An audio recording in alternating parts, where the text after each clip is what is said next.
Okay guys, welcome to my new video. आज हामी फेरि पनि काइनेमेटिक अफ पार्टिकलको नयाँ क्वेसन, पास्ट इयर क्वेसन गर्न गइरहेका छौँ। यो चाहिँ फर्स्ट अफ अल क्वेसन पढौँ होइन। The acceleration of a particle is defined by the relation a is कस्तो -0.1 plus sine x by b where a and x are expressed in metre per second square and in metre respectively. For b is कस्तो 0.8 m, b is equals to 1 meter per second when x is equals to 0, and determine the velocity of particle when x is equals to -1 meter, the position where the velocity is maximum, the maximum velocity। Question रहेको छ यस्तो। अब हामी पहिला त हामीलाई यसमा acceleration दिएको छ। सो गिभन गरौँ। गिभन एसिलेसन बराबर कति छ त -0.1 प्लस साइन। अब यसमा एक्स बाई बी को भ्यालु हामीलाई दिएको छ 0.8 होइन, यति गऱ्यो। अनि त्यसपछि अब हामीलाई के निकाल्यो भनेको छ भने भ्यालुसिटी निकाल्यो भनेको छ। Velocity of particle when x is कस टु -1 m छ। हेर है, अब पहिला यहाँनिर एउटा कुरा बुझ है। सुरुमा के छ भन्दाखेरि नि बी इज कस टु 0.8 एन्ड जब भी इज कस टु 1 छ, जब भी इज कस टु 1 छ तब एक्स इज कस टु 0 छ। हेर, वेन एक्स इज कस टु 0 भी इज कस टु 1। अब के भनेको छ भने डिटर्मिन भ्यालुसिटी अफ पार्टिकल। अब चाहिँ एक्स इज कस टु -1 हुँदाखेरि भी कति हुन्छ निकाल भनेर भनेको छ है। फर्स्टमा यो क्वेसन निकाल भनेको छ है। अनि त्यसपछि हेर, अब हामीलाई थाहा छ एसिलेसन भनेको के हो त। एसिलेसन भनेको हाम्रो dv बाई dt हो। बट अब हेर relation, acceleration is given function of position. यसमा पोजिसनको फङ्सन दिएको छ त।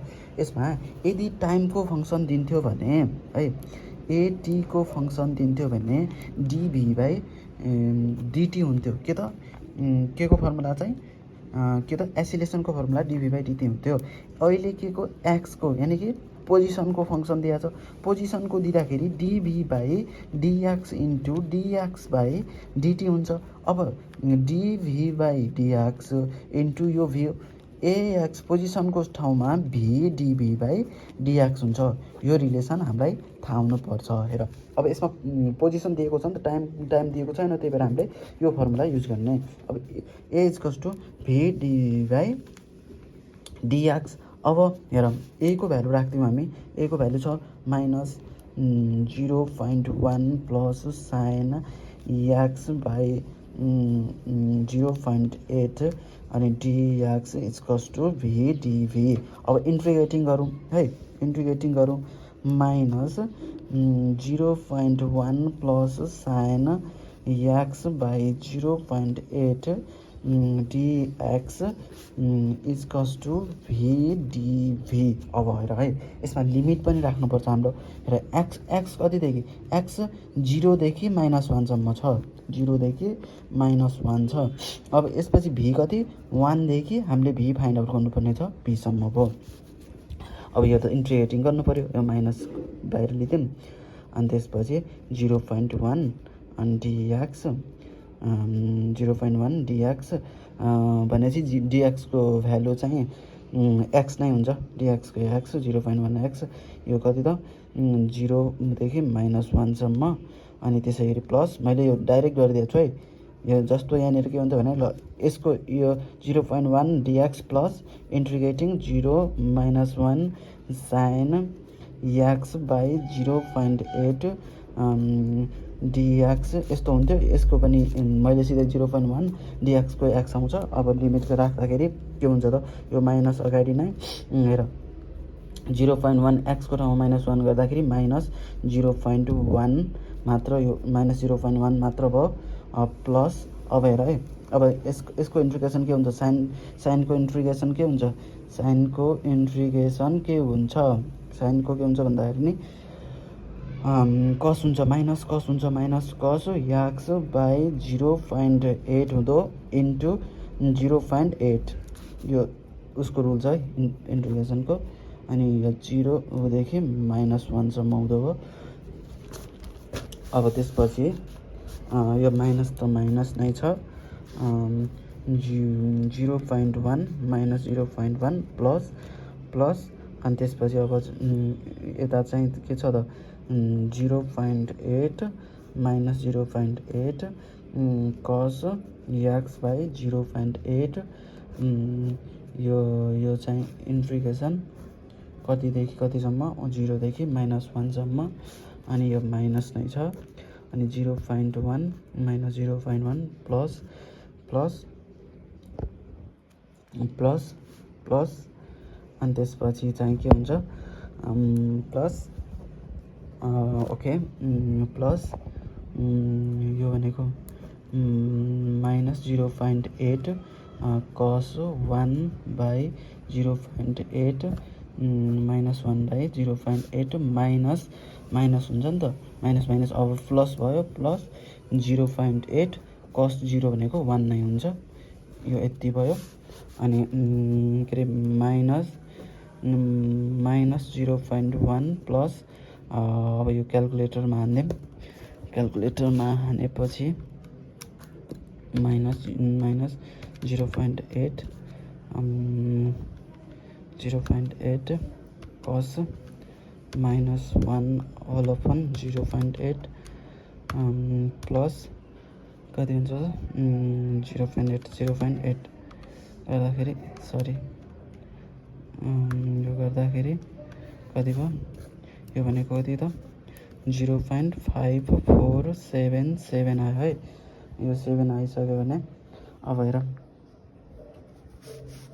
यो चाहिँ अब यो माइनस माइनस प्लस भयो यो प्लस भयो यो 0.5477 प्लस यो चाहिँ माइनस माइनस यो चाहिँ प्लस 0.1 गर्दाखेरि माइनस यो चाहिँ माइनस 0.4477 आयो यो के इक्वल्स टु आयो भन्दाखेरि नि यो हेर है हाम्रो इन्ट्रिग्रेसन गरिरहेको थियौँ नि त हामी इन्ट्रिग्रेसन गरिरहेको थियौँ सरी यताको पनि छुट्या रहेछ यो के हुन्छ त यो इन्ट्रिग्रेसन गर्दाखेरि b स्क्वायर अपन 2 इन्ट्रिग्रेसन 1 देखि b सम्म अनि b square minus 1 whole by 2 equals to b square minus 1 by 2 equals to b square minus 1 by 2 equals to b square minus 1 by 2 equals to b square minus 1 by 2 अब हेर यसलाई multiply गर्ने into 2 ले multiply गर्दाखेरि